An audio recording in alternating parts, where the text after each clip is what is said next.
Continuing our read through the Emanuel Swedenborg classic, Heaven and Hell, we are currently in our selected readings in the Hell section. So this is Hell according to Emanuel Swedenborg.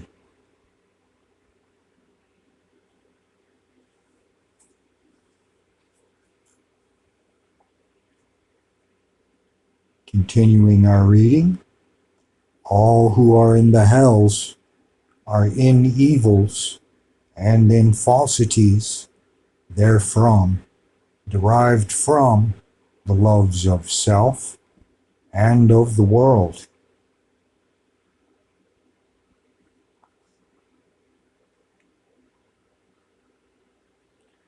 Or rather, that part of the world and its elements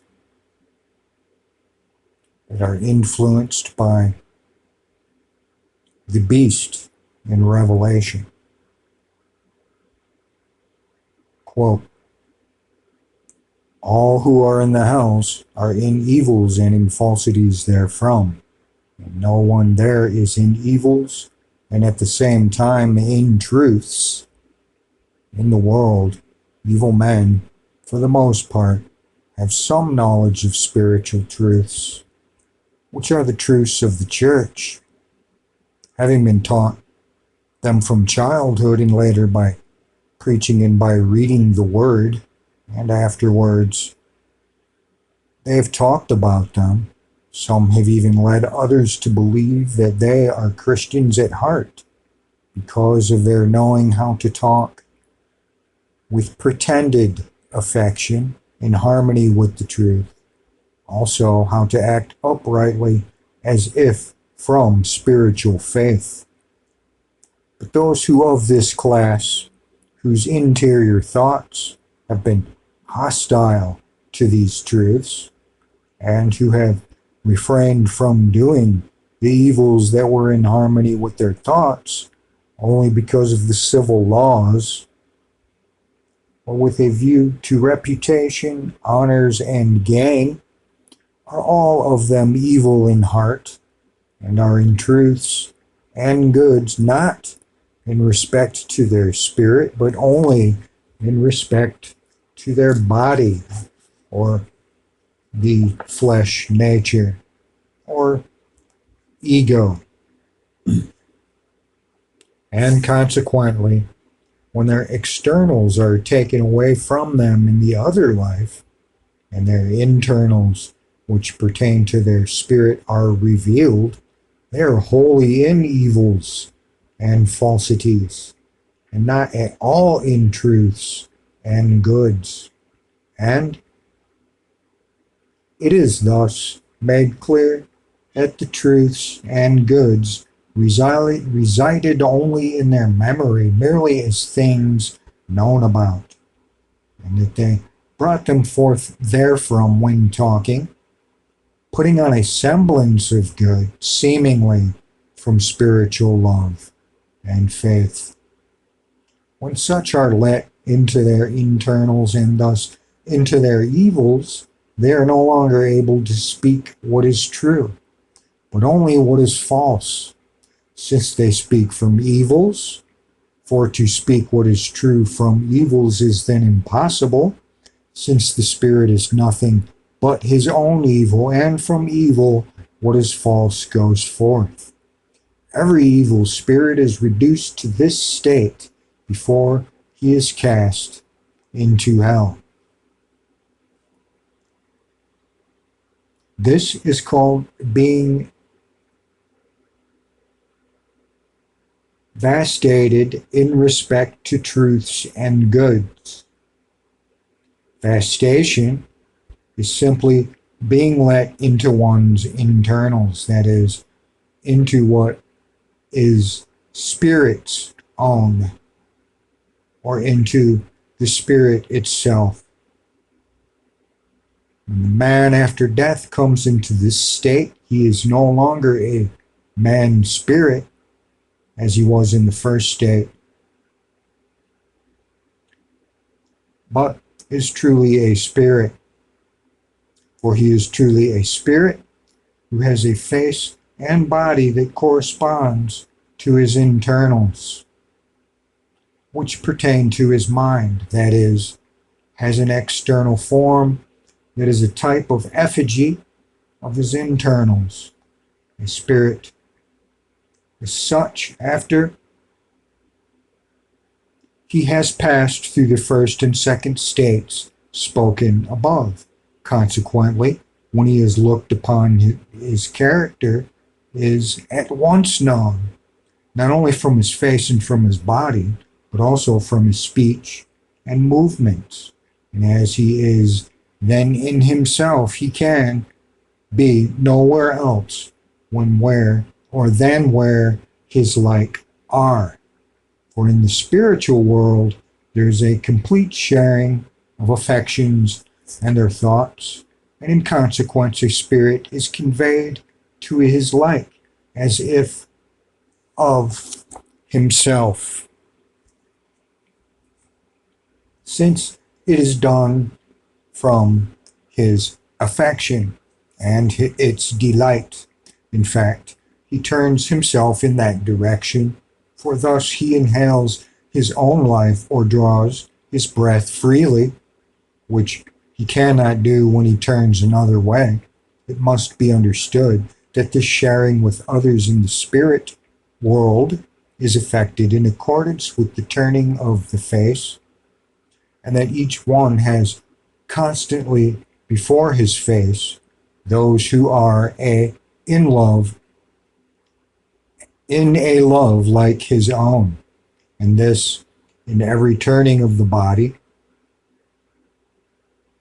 In consequence of this, all infernal spirits, hellish spirits that is, turn themselves away from the Lord toward the densely dark body and the dark body that are in place of the sun and moon of this world.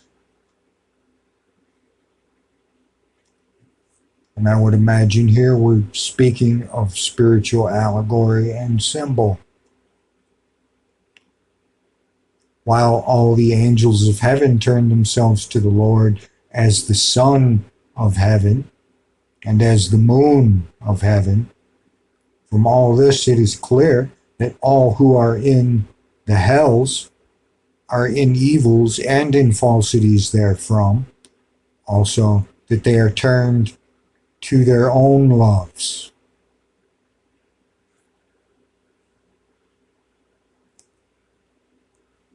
Without any consideration for the Lord. All spirits in the hells, when seen in any light of heaven, appear in the form of their evil, for everyone there is an image of his evil, since his interiors and his exteriors act as a one, the interiors making themselves visible in the exteriors, which are the face, body, speech, and movements. Thus, the character of the spirit is known as soon as he is seen. In general, evil spirits are forms of contempt of others and of menaces against those who do not pay them respect. There are forms of hatreds of various kinds, also of various kinds of revenge, fierceness, and cruelty from their interiors show through these forms. But when they are commended, venerated, and worshipped by others, their faces are restrained and take on an expression of gladness from delight. It is impossible to describe in a few words how all these forms appear, for no one is like another, although there is a general likeness among those who are in the same evil, and thus in the same infernal society, from which, as from a plane of derivation, the faces of all are seen to have a certain resemblance.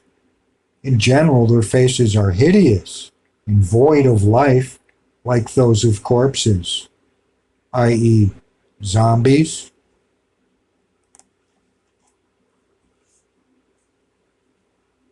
The faces of all seem to have certain resemblance. In general, their faces are hideous and void of life.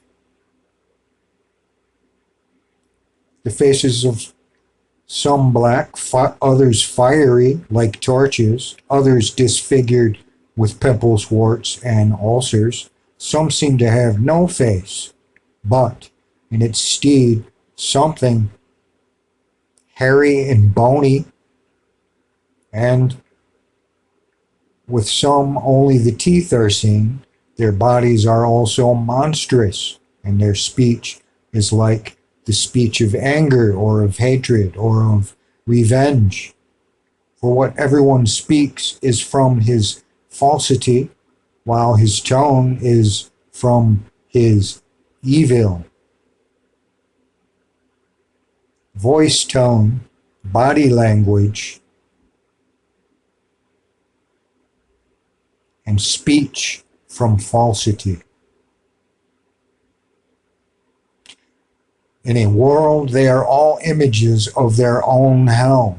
I have not been permitted to see what the form of hell itself in general is. I have only been told that as the entire heaven in one complex reflects a single man, so the entire hell in one complex reflects a single devil, and might be exhibited in an image of a single devil.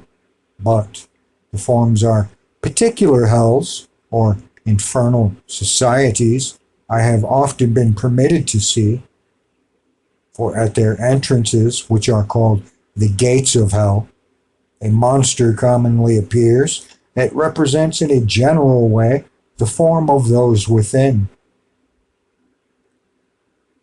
The fierce passions of those who dwell there are represented at the same time in horrible and hideous ways that I forbear to describe. But it must be understood that this is the way infernal spirits appear in the light of heaven, while among themselves they appear as men.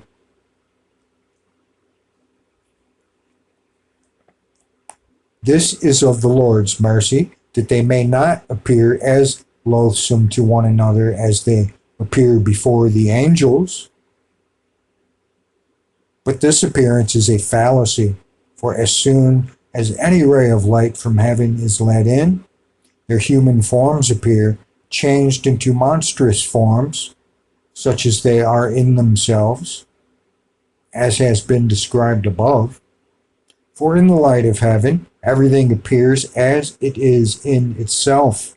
For this reason, they shun the light of heaven and cast themselves down into their own light.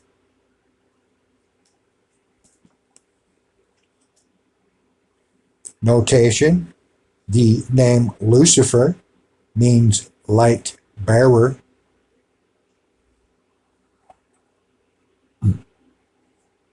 Which is like that from lighted coals, and in some cases like that from burning sulfur. But this light also is turned into mere thick darkness when any light from heaven flows in upon it. And this is where the light has become separated or split. Upon the fall of the rebellious angels, with Lucifer as their head,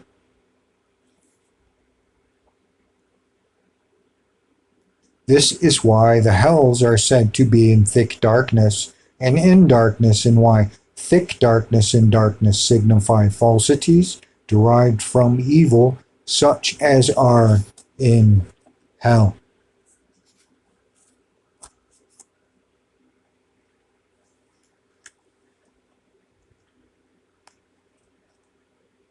And I would advise that as I read through this, perhaps you can think of heaven and hell as states of consciousness and being. From an inspection of these monstrous forms of spirits in the hells, which, as I have said, are all forms of contempt of others and of menaces against those who do not pay them honor and respect, all forms of hatred and revenge against those who do not favor them, it became evident that in general they are all forms of the love of self, ego, and love of the world, the beast system, and that the evils of which are the specific forms as have their origin in these two loves. Moreover, I have been told from heaven, and it has been proved to me by much experience, that these two loves, the love of self, selfish love, and the love of the world, rule in the hells and constitute the hells, as love to the Lord and love towards the neighbor rule in the heavens and constitute the heavens. Also that these two loves that are the loves of hell and the loves that are the loves of heaven are diametrically opposite to each other. You could almost say that they were parallel universes.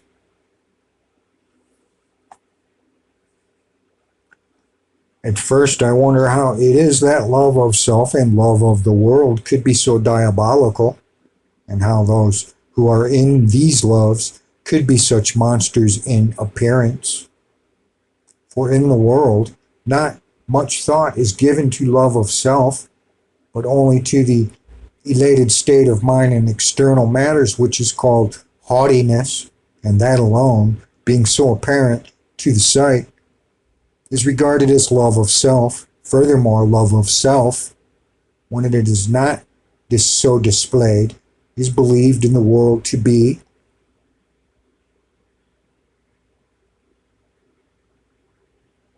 the very fire of life by which man is stimulated to seek employment and perform uses.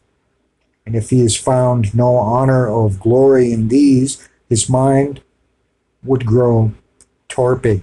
It is asked, who has ever done any worthy, useful, and distinguished deed except for the sake of being praised and honored by others, or regarded with esteem and honor by others?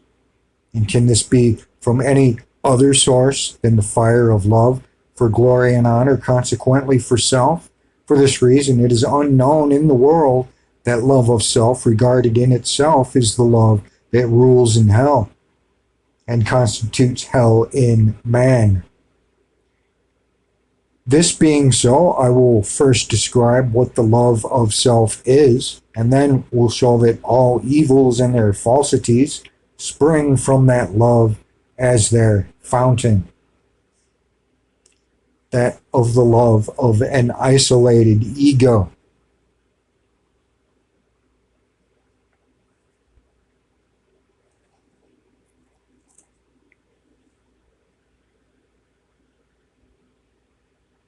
The love of self is wishing well to oneself alone, and to others only for the sake of self. Even to the church, one's country, or any human society. It consists also in doing good to all those solely for the sake of one's own reputation, honor, and glory, and unless these are seen in the uses he performs in behalf of others, he says in his heart, how does it concern me? Why should I do this? What shall I get from it? And therefore he does not do it. Evidently, then, he who is in The love of self does not love the church or his country or society, nor any use but himself alone. His delight is solely the delight of the love of self. And as the delight that comes forth from his love is what constitutes the life of man, his life is a life of self. The life of self is a life from what is man's own. And what is man's own regarded in itself is nothing but evil.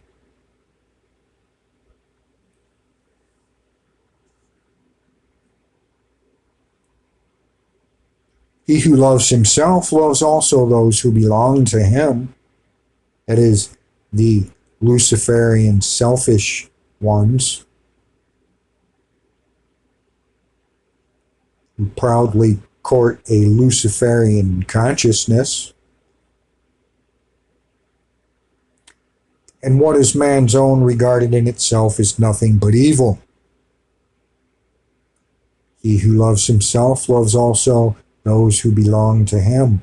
That is, in particular, his children and grandchildren, and in general, all who are at one with him, whom he calls his.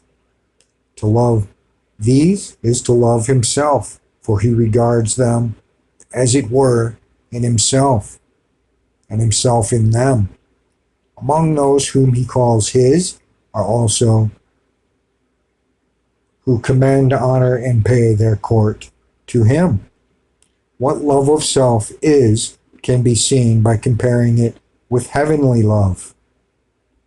Heavenly love consists in loving uses for the sake of uses, or goods for the sake of goods, which are done by man in behalf of the church, his country, human society, and his fellow citizen, his neighbor. For this is loving God and loving the neighbor, since all uses and all goods are from God and are the neighbor who is to be loved. But he who loves these for the sake of himself loves them merely as servants, because they are serviceable to him. Consequently, it is the will of one who is in self-love that the church, his country, human societies, and his fellow citizens should serve him, and not he them. For he places himself above them and places them beneath himself. Therefore, so far as anyone is in love of self, he separates himself from heaven, because he separates himself from heavenly love. And now to stop and to read a few scriptures that pertain to what I have just read, starting in the Gospel of John, chapter 15. I am the true vine, and my Father is the husbandman. Every branch in me that beareth not fruit, he taketh away, and every branch that beareth fruit, he purges, and that it may bring forth more fruit. Now ye are clean through the word which I have spoken unto you. Abide in me, and I in you, as the branch cannot bear fruit of itself, except it abide in the vine. No more can ye, except ye abide in me. I am the vine, ye are the branches. He that abideth in me, and I in him, Christ speaking, the same bringeth forth much fruit, for without me ye can do nothing.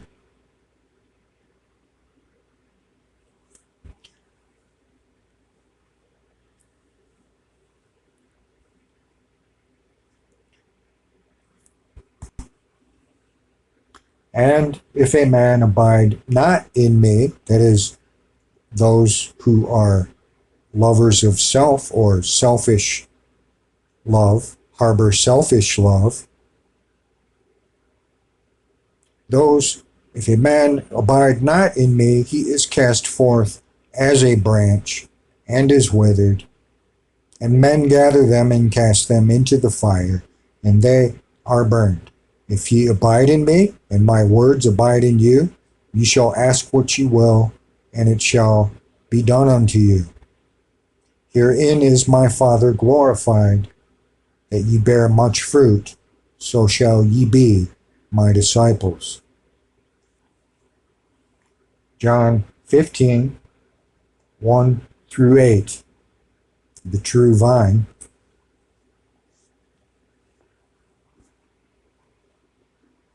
So that abiding in the vine requires selfless love, selfless attachment to the vine, a renouncement of self-will, and a following apparent ego death is required. That is what it is to abide in the vine of selfless, sacrificial love.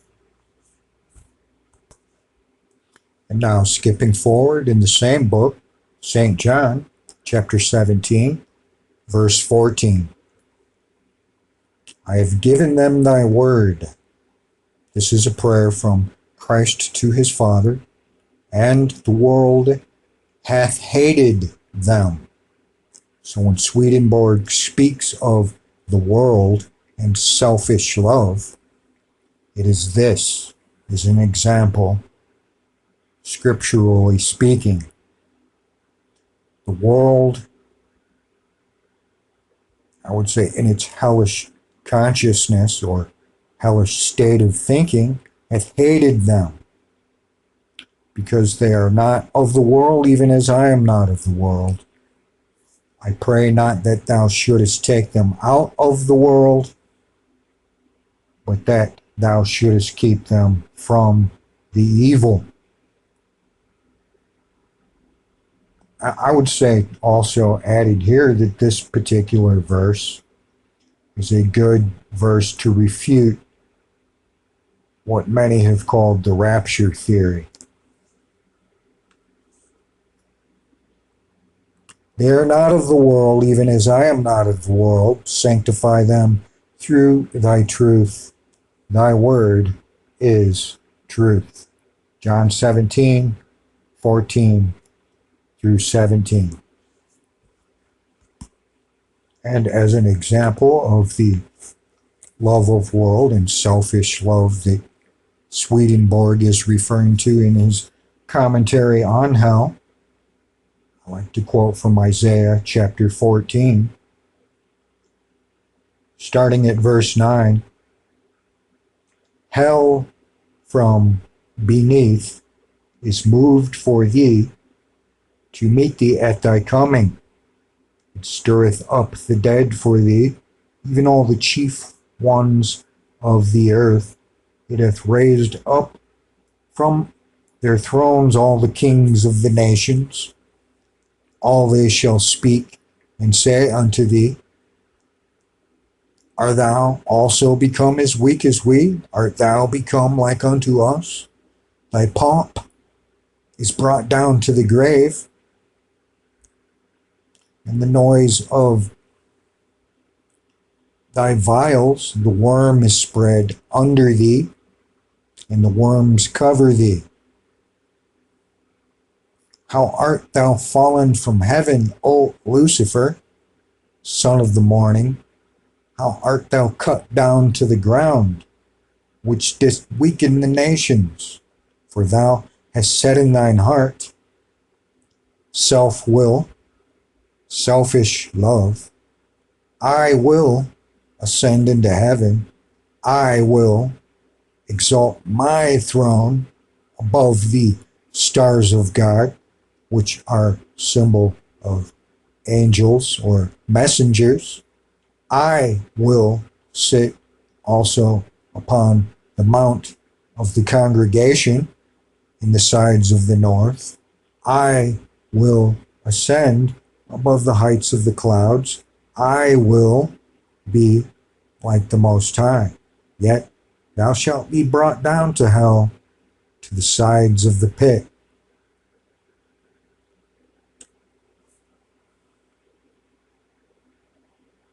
Isaiah 14, 9 through 15.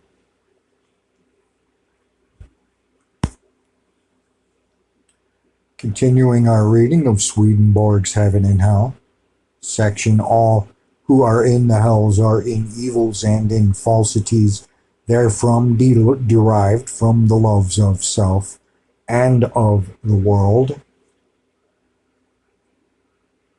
Furthermore, so far as anyone is in heavenly love, which consists in loving uses and goods and being moved by delight of heart when doing them for the sake of the church, country, human society, and one's fellow citizens, he is so far led by the Lord, because that love is the love in which the Lord is, and which is from him. But so far as anyone is in the love of self, which consists in performing uses and goods for the sake of himself, so far he is led by himself. And so far as anyone is led by himself, he is not led by the Lord. And from this, it also follows that so far as anyone loves himself, he separates himself from the divine. How art thou fallen from heaven, O Lucifer? Thus also from heaven. To be led by oneself is to be led by what is one's own. And what is man's own is nothing but evil, for man's inherited evil consists in loving self more than God, and world more than heaven.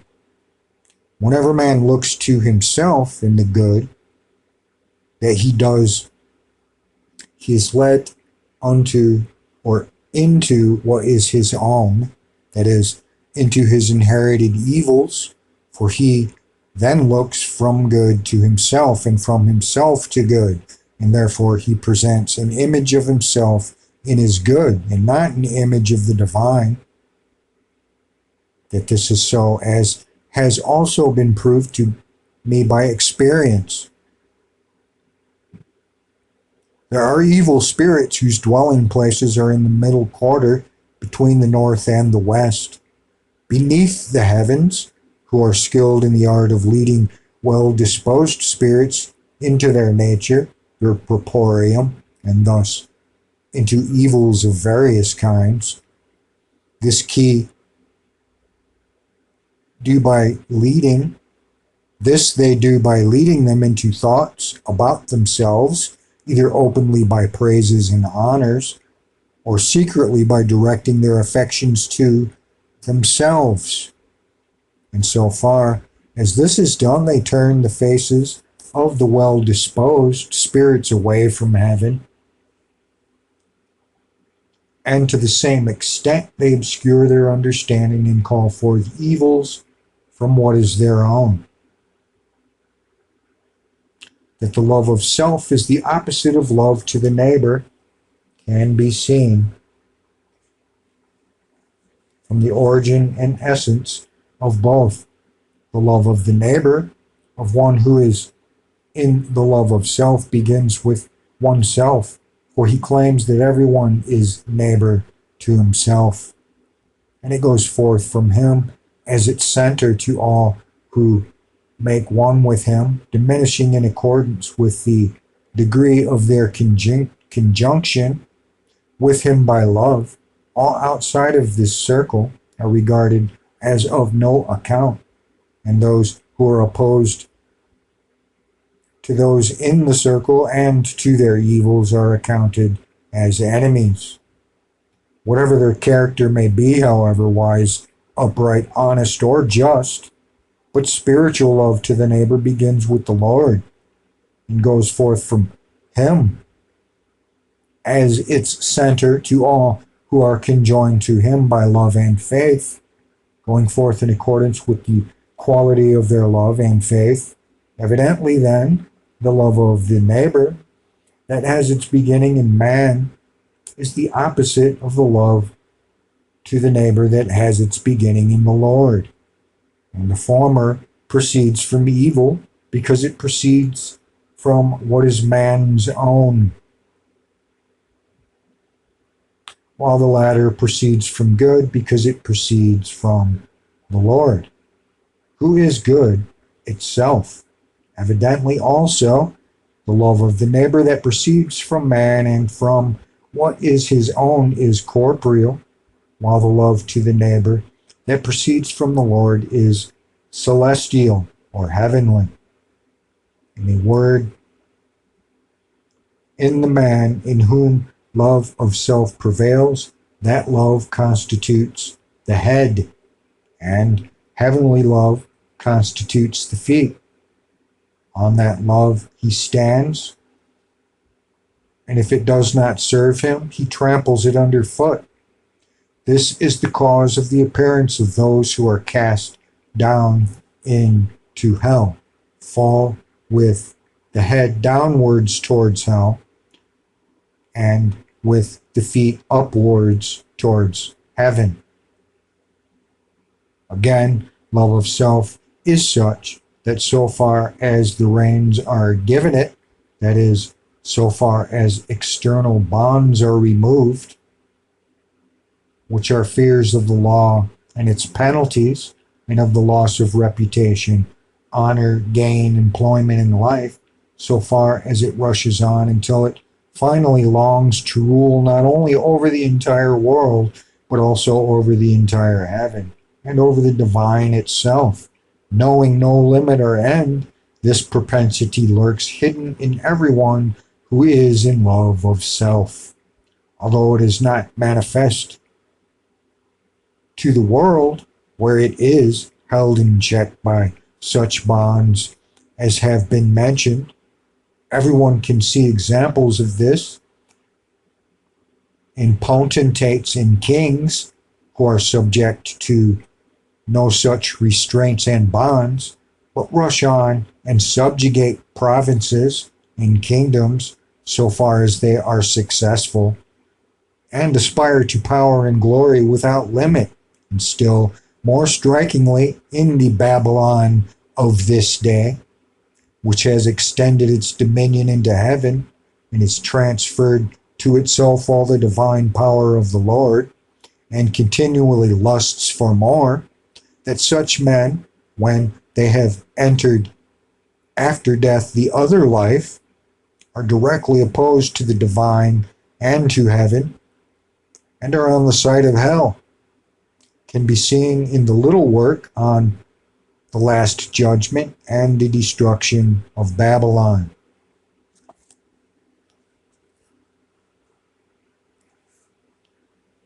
Picture to yourself a society of such persons, all of whom love themselves alone and love others only so far as they make one with themselves. And you will see that their love is precisely like the love of thieves for each other, and to embrace and call one another friends so long as they are acting together. But when these cease to act together and discard their subordination to one another, they rise up against and murder one another. When the interiors or the minds of such are explored, they will be seen to be full or bitter hatred one against another, and at heart will laugh at all justice and honesty, and likewise at the divine, when they reject as of no account. This is still more evident in the societies of such in the hells treated below. The interiors pertaining to the thoughts and affections of those who love themselves above all things are turned towards themselves and the world, and thus are turned away from the Lord and from heaven, and consequently they are obsessed with evils of every kind, and the divine cannot flow in. For if it does flow in, it instantly is submerged in thoughts of self and is defiled and is also mingled with the evils that flow from what is their own. This is why all such in the other life look backwards away from the Lord and towards the densely dark body that is there in the place of the Son of the world and is diametrically opposite to the Son of heaven, which is the Lord.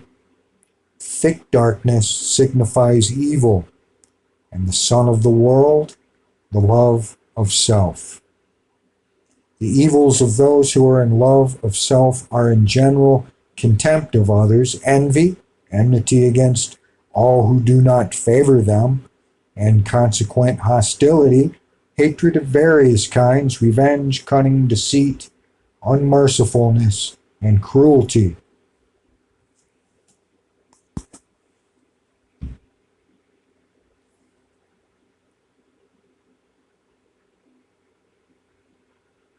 And in respect to religious matters, there is not merely a contempt for the divine and for divine things, which are the truths and goods of the church, but also hostility to them.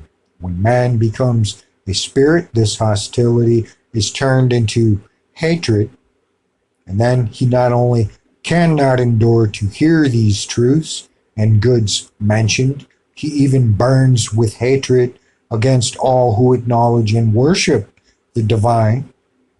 I once talked with a certain spirit who in the world had been a man in authority and had loved self to an unusual degree.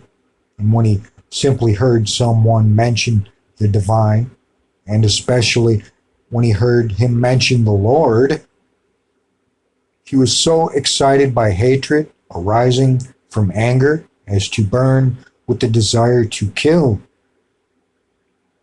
When the reins of his love were loosened, he wished to be the devil himself, and from his love of self, he might continually infest heaven. This is the desire also of some of the papist religion, when they perceive in the other life that the Lord has all power and they have none. Certain spirits were seen by me in the western quarter towards the south, who said that they had been in possessions or positions of great dignity in the world, and that they deserved to be more highly esteemed than others and to rule over others. Their interior character was explored by angels, and it was found that in their offices in the world, they had not looked to uses but to themselves, and thus that they had set themselves before uses. And as they were very eager and importunate to be set over others, they were allowed to associate with those who were consulting about matters of great importance. But it was perceived that they were unable to give any thought to the business under discussion, or to see matters as they are in themselves, or to speak with reference to the use of the thing, but were able to speak only with reference to self, that they wished to act from what is pleasing on the ground of favor. They were therefore disamused from that duty and left to seek employment for themselves elsewhere. Therefore, they went further into the western quarter, where they were received here and there, but everywhere were told that they thought only of themselves and of no business except with reference to self, and for this reason were stupid and like merely sensual corporeal spirits. On this account, wheresoever they went, they were sent away. Sometimes afterwards they were seen reduced to a destitute state and asking alms. Thus, it was made clear that those who are in love of self, however, from the fire of love that they may seem to speak to in the world wisely, speak merely from the memory and not from any rational light. Therefore, in the other life, when they are no longer permitted to bring forth the things of the natural memory, they are more stupid than others, and for the reason that they are separated from the divine. There are two kinds of dominion, one of love towards the neighbor and the other love of self.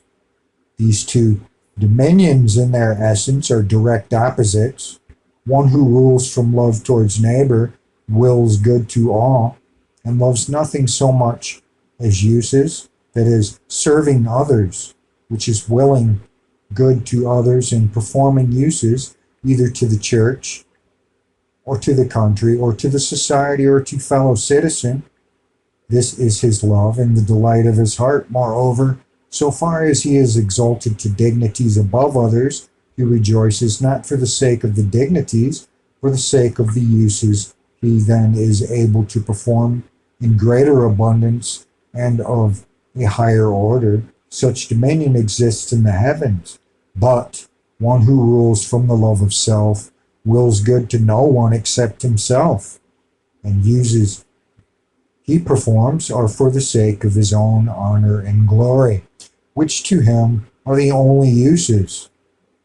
His end in serving others is that he may himself be served, honored, and permitted to rule. He seeks dignities not for the sake of the good offices he may render to his country and the church, but that he may gain eminence and glory and thereby the delight of his own heart.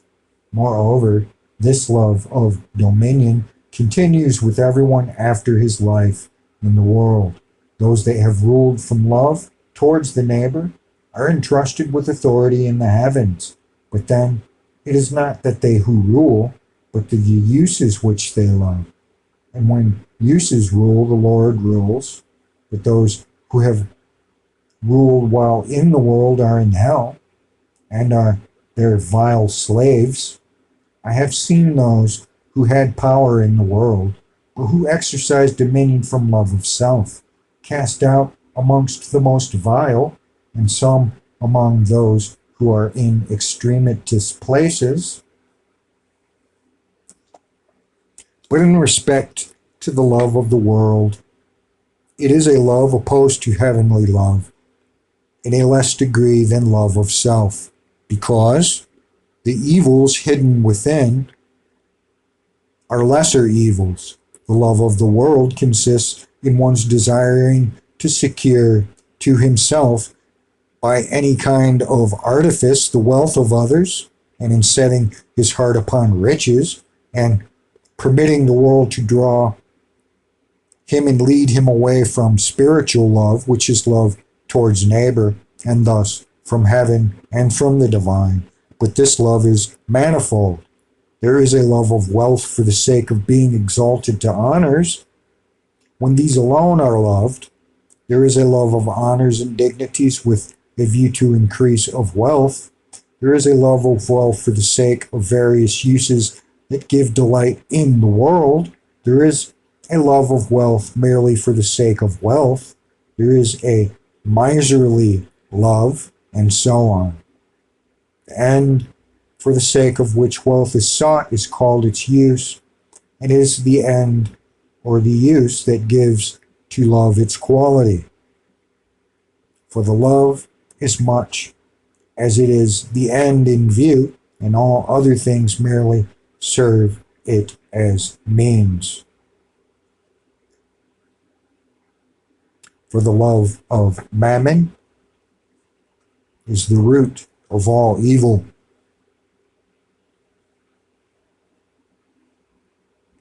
End of quote. Note 1. Before the evil are cast down into hell, They are devastated of truths and goods, and when these have been taken away, they are of themselves carried into hell. The Lord does not devastate them, but they devastate themselves. Every evil has in it what is false. Therefore, those who are in evil are also in falsity, although some do not know it. Those who are in evil must needs think what is false when they think from themselves. All who are in hell speak falsities from hell. Note 2. Man's own, which he derives by inheritance from his parents, is nothing but dense evil. Man's own is loving self more than God, and the world more than heaven, and making nothing of one's neighbor in comparison with oneself, except for the sake of self, that is one's own self. Thus it consists in love of self and of the world. All evils flow from the love of self and the love of the world when these predominate. These evils are contempt of others, enmity, hatred, revenge, cruelty, deceit. From these evils all falsity flows. Note 3. Those who do not know what it is to love the neighbor imagine every man to be a neighbor, but that good is to be alone to everyone who is in need of help. They also believe that everyone is neighbor to himself, and thus that love to the neighbor begins with self. Those who love themselves above all things, that is, with whom self-love prevails, also make love to the neighbor to begin with themselves. In what manner everyone is neighbor to himself explained. But those who are Christians, who love God above all things, make love to the neighbor to begin with the Lord, because he is to be loved above all things. The distinctions of neighbor are as many as the distinctions of good from the Lord, and there should be distinction in doing good to everyone in accordance with the quality of his state. And this is a matter of Christian prudence. These distinctions are innumerable, and for this reason, the ancients, who knew what is meant by the neighbor, reduced the exercises of charity into classes which they denoted by suitable names, and from this knew in what respect everyone was a neighbor, and in what manner good was to be done to everyone with prudence. The doctrine in the ancient churches was the doctrine of charity towards the neighbor, and from this they had wisdom. Note 4. The Son of the world, that is S-U-N, signifies the love of self. In this sense, to worship the Son signifies to worship those things that are antagonistic to heavenly love and to the Lord, who is its true light of the world. The sun's growing hot means an increasing lust of evil. End quote. End of notes. Heaven and Hell, Emanuel Swedenborg. Thank you for listening.